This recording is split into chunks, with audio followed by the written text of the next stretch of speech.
No, mayday, mayday. Go away. Hey guys, welcome back to my channel. If you're new here, my name is Lindsay, and today we're doing a full face of the one, the only Kosas Cosmetics. This was such a highly requested video. I have done separate videos about some of these products on their own, but I wanted to group them together and kind of give you my thoughts all in one video so it's a little more comprehensive. I do have a nice opinion on these because I've been using them for a while, so I've really developed a nice sense of product, and I wanted to show you guys how they perform, how they apply, and just my overall thoughts. So if you want to hear that and see how I got this natural look, then keep watching. Alright guys, let's go ahead and get started. The first product I'm going to use is the Kosas Tinted Face Oil, of course. I'm not going to use a primer today. This is, I've talked about this foundation multiple times before. I think it's really innovative. It's a super unique foundation formula because it is a tinted face oil. If you hear the name oil and you kind of get scared, it is more of a dry oil feel. So it's not really that typical oily feeling on your skin. It's just a really interesting formula. I think honestly all skin types could enjoy this. I feel like you just might have to prep your skin and set your skin differently. So if you had dry skin, I would definitely make sure you moisturize, and you wouldn't really have to set this. It might transfer. You do have more oily skin, of course.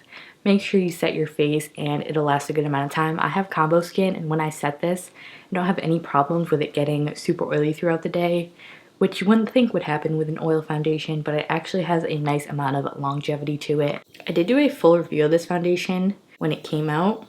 I don't suggest you watch it because it's not a good quality video. I use the shade 03, by the way, which I believe is light with neutral undertones.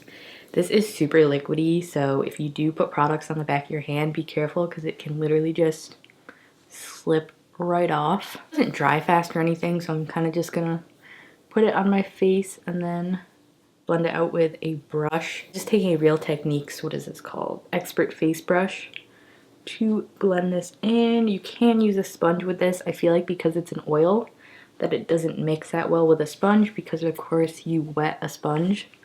So you know, oil and water don't mix too well. It does work. I really don't have problems with it, but I feel like you just get a lot more out of it if you use a brush. Once I sort of have the product laid down, I do like to go in with a sponge, like with most foundations, and then just blend out any harsh lines and really just make sure it's pressed into my skin. But one layer of the foundation looks like it's definitely light coverage. If you like light coverage, you would love this. It's a very like natural skin type of makeup product. For me, I do have some dry patches on my upper lip right now, and I notice this clings to them a tiny bit just because I feel like the pigment sort of just catches on it because it's like pure pigment mixed in with oil. I did make sure I'm moisturized, but that is the one thing I would say. So if you have dry skin and you have a lot of dry patches, this might not be your favorite because it does accentuate that a little bit. I made sure I moisturized and it still happens. It's not that bad, honestly. I feel like a lot of foundations do it worse, but just something to point out. I'm gonna take a little bit more on the back of my hand just to see if we can build it up a little bit and get some more coverage. For my second layer, I'm just gonna use my sponge because I feel like I just always do that with the second layer. Here's the second layer. I feel like with this foundation, after 2 layers, that's kind of the max amount of coverage you can get out of it. For me, I do like this amount of coverage. I still have more to cover, but I'm fine with going in with concealer. The super light, like if you're just running out the door, this would be the perfect product to throw on. It's super easy to apply with your hands. That's what I usually do, but sometimes I don't like getting on my fingers, you know? All right, now I'm just gonna go in with a full coverage concealer since Kosas does not make a concealer, and I need some concealing in my life. If Kosas were to release a new product, what would you guys like to see from them? I feel like that'd be a fun question. I would love to see like pressed eyeshadows. That would be super fun. Or maybe like some brow products. That would be cool. Like a brow gel. Since I have a cream product, I'm not going to set my concealer or base yet. This is the Tropic Equinox Color Light and Cream Duo. I feel like this is like one of their cult products. This is a blush and highlight duo, but if you have fair skin like me, you can use this shade as a bronzer. There's the bronzer cream, and then that is the highlight cream. The highlight has a little bit of a peachiness to it. Along with the bronzer, it's definitely more of a warm tone product. It's not really contour shade. I'm going to start with the bronzer cream shade, and I'm using a dense sort of round. This is the ColourPop F20 brush. And what I like to do is just stipple my brush into the cream. And I always like to work products on the back of my hand first just to get it more evenly distributed on the brush. And also I just know like I won't have a big glob of product that I can't blend out. Then because I do have textured skin on my cheeks, I like to stipple cream products on and powder products instead of swiping because I feel like that just disrupts my makeup a little too much. I'm placing this where I would put bronzer, but I'm also taking it a little bit on the cheeks just because it's such a versatile shade. It really works as like both a bronzer and a blush on my skin tone. They do also have, what are they called? Like the extra pigment versions of both the creams and the powders, which I think is really nice if you have a deeper skin tone and you just need more pigment in your products. Taking a little bit on my forehead as well. I'm gonna go in and blend the edges with my sponge once again. Isn't necessarily my favorite cream bronzing product because I feel like the tone is a little peachy, and on me that just looks a little bit off. Like it still looks nice, it's just not my preferred tone of bronzer.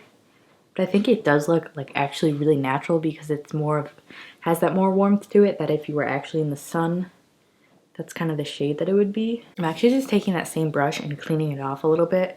I'm gonna dip the edge of it into the highlight. And I'm gonna do the same technique and just apply this on top of that. These are they're super natural looking highlights, meaning they don't have a lot of shimmer in them. They're kind of just like a glowy sheen to the cheeks. So if you like that type of look, these are really, really stunning. And one last time, just pressing everything in with my sponge. Thought I would zoom you guys in and just show you what the skin looks like before I set everything.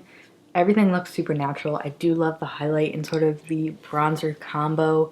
Again, Kosas is such a natural skin vibe. If you like that type of makeup, you would absolutely love these products. For me, you guys know I'm more of a glam girl. I like more coverage.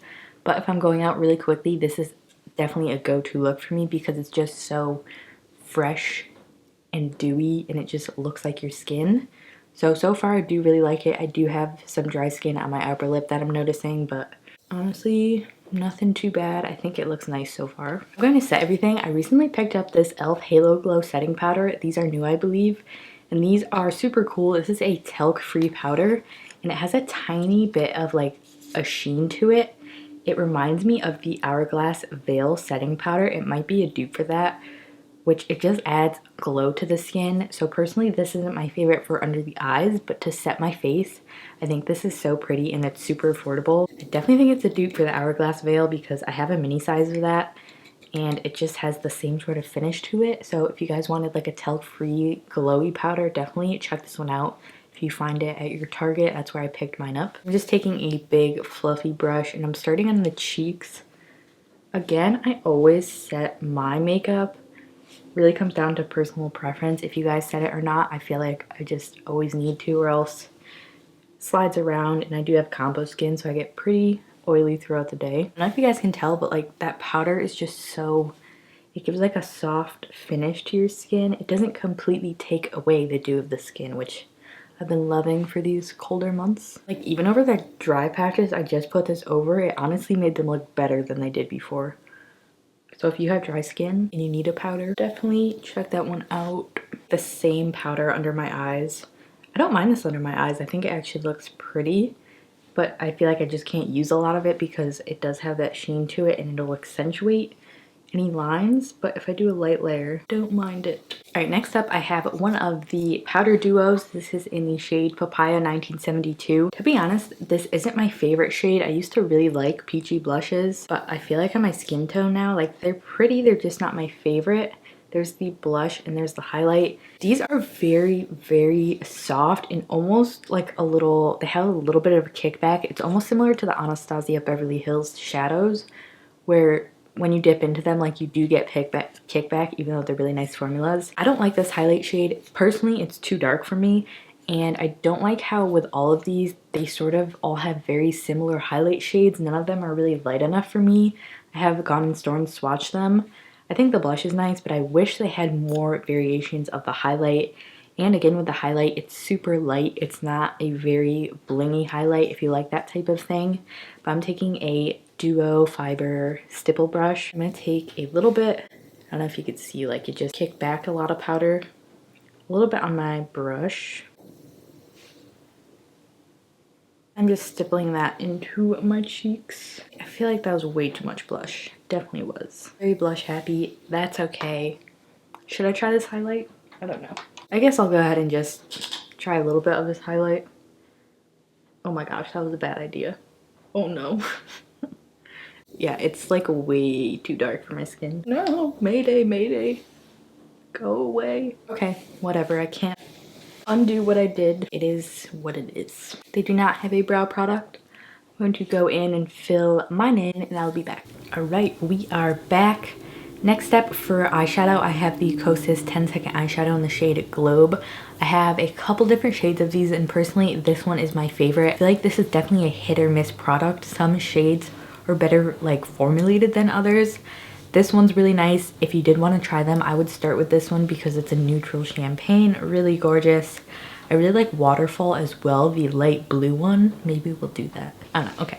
I think we're just gonna stick with that one, but that one I like as well. That was in my giveaway. The one that's like a glittery gold is a little weird because it's shimmery. It doesn't really apply that smoothly, but all like the regular metallics I find are nice. Maybe just keep an eye on the glittery ones because they might not apply as nicely as some other shades. These are extremely, extremely liquidy. Be careful when you have these of like tipping them because they will spill. That's the shade Globe. This one's so pretty. I really do like this shade. So with this, I just like to apply it all over my eye. These are really nice to do like a one shade eye look. Like it literally doesn't even matter how messy it is, it just gets blended out. These are a little bit like cooling when you apply them, which is cool. And then personally, I like to use my fingers for this and then just blend it all over the lid and into the crease. And as you can tell, like when you blend it in, you do lose a lot of the color just because it's being spread over more of an area. That's just one light coat. I'm gonna go in with another layer to build up some more color. I honestly feel like the blush, you lose a little less pigment because of course your finger will absorb some. So if you wanted like more intensity, definitely go for a brush. But as you can tell with the second layer, it's starting to build up to be more metallic. Essentially, that's gonna be it for the eye look. I think I'm gonna take a little bit, I'm so scared of spilling this. Take it and try to do it under the lash line. I've never done this, so it might not come out good. And then blend it out with that same brush. All right, I'm back. I did liner, mascara, and I added a little bit of inner corner highlight as well because I feel like it just needed, the eye look needed a little bit more dimension. And for lip liner, I'm using the Kjaer Weis. This is the Rose lip liner, I believe. I do have Kosas lip products to use, but I'm gonna put this down first. These lip liners are insanely creamy. Next products I want to talk about are their lipsticks. I feel like these are one of their most popular products. It was one of their first products as well. I have two shades here I want to talk about. First off is their newest lipstick, which is the Vegas color, which is described as a neutral nude. And I think a lot of you guys would like this shade. Personally for me, because I don't know if I think it's my undertones, this just pulls a little bit too peachy on me and it just doesn't look good on my skin tone. But this shade, which is called Rosewater, it's not really a nude, but it definitely has more of a cool pink tone. I always prefer more nude pinks, so this one I feel like just looks a lot better on my skin tone. But I wanted to mention that they do have this nude one. I think this would look gorgeous on so many people. Personally, I don't love it. These formulas, by the way, they almost remind me of the Ilia tinted lip conditioners. Like they're super creamy and light and so comfortable to wear on the lips. They're definitely a more sheer lipstick, but you can layer them up. I'm gonna go ahead and put Rosewater on. They're so nice if you have dry lips too because they just like, they don't accentuate the dryness. Here's what Rosewater looks like. I absolutely love this shade. This is one of my go-to products. It's like always in my purse or on my vanity.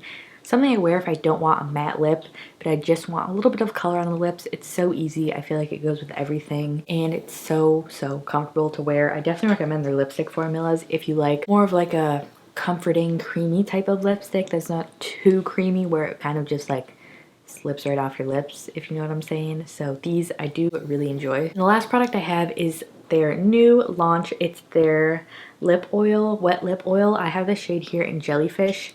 This is like the clearish pink one. I do really enjoy this gloss. I think the packaging is just really cute as well. It kind of matches me. I think these are really nice lip glosses. I think they are a little pricey for what they are. You don't get a lot of product in here. It is only 0.15 fluid ounces. Let's compare like a normal gloss. Like this has 4.6 milliliters, and then this is a Persona gloss that has 6 milliliters. I have some glosses that are the same size too, but I feel like for the price, I just wish there was more. I feel like I'm almost already out of this. I think it's super cute. Don't get me wrong, it's a nice gloss, but I don't think it's like anything crazy good. I do really love the Tower 28 lip jellies. Those remind me a lot of this formula. It's not sticky at all. Like if you don't like stickiness, you would really like this formula along with the Tower 28 ones. They just give a nice smooth look to the lips. I mean, A+ on the packaging, really pretty, and I think they just look so beautiful on the lips. Okay, here's what my makeup is looking like so far. I don't know, personally I don't like this type of base look. I feel like I just love more coverage. To me, that's more comfortable to wear than like this. Like I would be less confident going out in this. That's just my personal preference. I know people could go either way. A lot of people like a more natural dewy look. If you do, you would love these complexion products. I feel like they can be used in a more like full coverage way. Like for me, I feel like the eyeshadow and the lip products, you can of course add that to like any sort of look. And the tinted oil is really nice for a light everyday makeup. It's not really like if I'm going glam, I'm gonna use that foundation. It looks pretty decent. I feel like it just looks dry around my chin and lip area. I've never tried this with dry skin, so that's kind of interesting to do. I really love the eyeshadow. I think the color is gorgeous, and that's the one product I do like, but again, it's a hit and a miss. So I'm gonna go ahead and actually do a wear test for you guys as well. It's currently 11:45, so I'll wear this until the end of the day and update you guys on how it wore. So here's the finished look, and I will be back later on. Alright guys, I'm back for my final check-in. It's 8:05, so it's been a little bit over 8 hours, and let's see how the makeup's holding up. I did just put more lipstick on. I put on the Vegas lipstick, and I actually feel like I like it right now, even though I said I didn't like it. But anyway, I will zoom you guys in a little bit more. It might be hard to see on camera, but it's just that same dryness in sort of this area that just isn't looking good. But in terms of like everything else, I feel like it wears pretty well. There's not really a lot of like creasing or caking up around my nose. I did get a little bit oily in my T-zone, but nothing too crazy. I just ate like a big meal, so I got food on my face.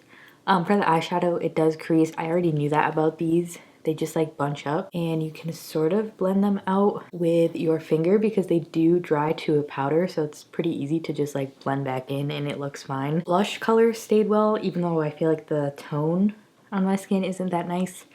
It did last. I can still see it. The bronzer as well is still on my face, and everything overall, like, it definitely wears pretty good for what it is.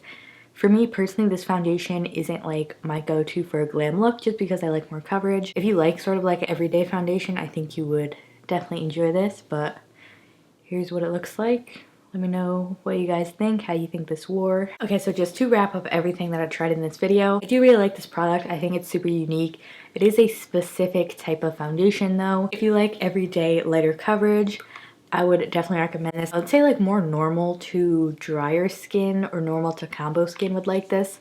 As long as you don't have dry patches, because that is the one thing I noticed. Just dry patches, I mean, they're there, they're gonna be visible. I didn't accentuate them too bad, but they were still there. Other than that, I think this is nice. It doesn't get overly oily either. I am combo skin, so I get oily and I have those dry patches. So yeah, I think it's pretty universal foundation. And that's my thoughts on that. For the other cheek products, the Tropic Equinox Duo, I do really like this cream formula. It stays on really well. I love how it blends. It's super creamy without being too oily, but it does definitely lean on that dewier side. With the powder duos, this one's Papaya 1972. I really like this. I feel like the formula is a little bit dry because you do get a lot of powderiness with it, which I honestly don't mind. And then my other complaint is just the highlight is too deep. I would definitely be interested in trying a new shade of this because I think it's honestly just the shade that I don't prefer on my skin tone, but I Do really like the cream duos, and if you are into cream products, cream blushes, I think you would actually really like this. I didn't wear this in the video, but I did want to mention the Kosas. These are their hyaluronic lip balms. I do really love this. This is the shade Pulse, which is just like the perfect little tinted lip balm. I like the shape. Just wanted to mention these are really nice lip balms if you wanted to try those. And onto the lipsticks. These are probably my favorite product out of the bunch. This and the foundation are up there. These are just such a lovely hydrating formula. They feel super weightless on the skin. Forgot to mention, but the foundation, everything feels super light on the skin. Like, I honestly forgot I was wearing makeup because it does not feel like anything. It definitely doesn't feel heavy at all. And again, with these lipsticks, really nice moisturizing formula. This one's Vegas and that is Rosewater. I think these are worth a shot if you do wear lipsticks and you wanted a more moisturizing sheer type of lipstick that can also be built up. I love these. Honestly, I'm kind of feeling the Vegas shade now. I might have to try this a little bit more to see if I can make it work for me. And the last product is the Kosas Wet Lip Oil. I really do love these glosses, but I feel like if you were to pick one thing from the brand, I would say maybe not this, just because I feel like they have a lot more innovative products. Although I think this is nice, it's not my top pick. Overall, still a great product. There isn't anything in this line that I don't like. I do like every single product. I think they're more for a specific type of look, but I think they can also be incorporated into more glam looks, say the cream bronzer duo. I use that a lot with more full coverage foundations. And everything's really versatile. I just love the brand. I think they're super cool. If you guys haven't tried Kosas, you probably should. I think they're a really fun brand. They also have them at Sephora if you want to go and like swatch stuff. I'm not sure if it's all Sephora stores, but I know mine locally does. If you guys have tried anything from Kosas, let me know in the comments below what your favorites are. I'd love to hear from you guys. That was it for today's video. Thank you so much for watching. If you're not already subscribed, go ahead and do so. The button is right down there, and give this video a like if you did enjoy it. Thank you for watching, and I'll see you guys in my next video.